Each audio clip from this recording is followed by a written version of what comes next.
ja mina olen see paha Jokkeri poiss.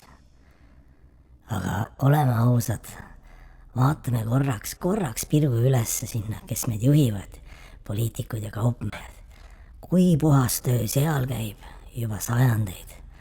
Nii et kui teil on igav, siis te võite väikeste pätipoiste ja igaste alamaailma mafioosodega nagu rinda pista.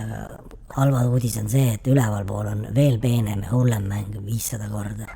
Aga see selleks. Ütleme nii, et looja hoiab meid kõigil on nagu oma erinev säilitusaeg, eks. Aga ärme mine religioosseks ja negatiivseks. Ega elu on ikka ka seal rõõmu ja ütleme ausalt, et alati, kui sa puhkuselt tuled, siis sa oled täis jõudu ja entusiasmi, et vihata oma tööd veel paremini.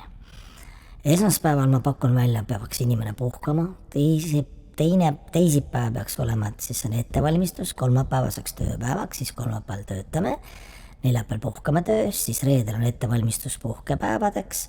Nii, aga siis üks loll küsis, et kaua me peame siis seal kolmapäeval ravama.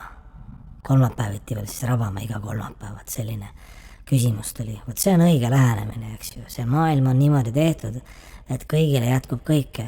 Töö rabamine on lihtsalt jälle seal ülevalt poolt väga toredasti organiseeritud poisid on seal teinud ära 1-0.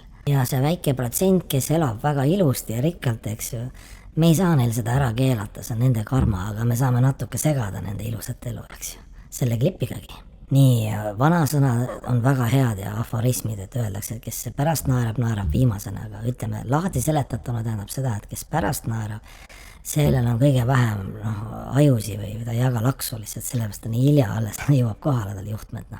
Ära ole nii negatiivne äratuskella suhtes, eks ju. Äratuskell on tal oma koht ka, kui ta laupäeval heliseb, siis see on nii rõõmustav, sellepärast, et sa unustasid reedel äratuskella sisse ja laupäeval saad aru, et ta kogemata helises. Naistel on üldiselt õigus alati 2 juhul, aga keegi täpselt ei tea, mis variandid või mis juhud need on sellised. Alkohol mõjub ka juba distantsil. Kas sa oled märganud, kui sa lähed nädal lõpus poodi ja ostad oma pudelikese ja tunned, et juba rõõm on laes, eks ju. Kork on peal veel, aga juba toimib. Alkoholi mõnusad naljad veel. Aitäh alkohol, kes oled rikkunud terviseid ja elusid miljonitel peredel. See on ka üks ilus asi ühiskonnas. Eile tegin ka vea, läksin, eks ju, tahtsin teha seal kasted veiniga, aga pärast teist pudelit ei saanud enam üldse aru, et mis ma siia kööki tegema tulin, eks ju.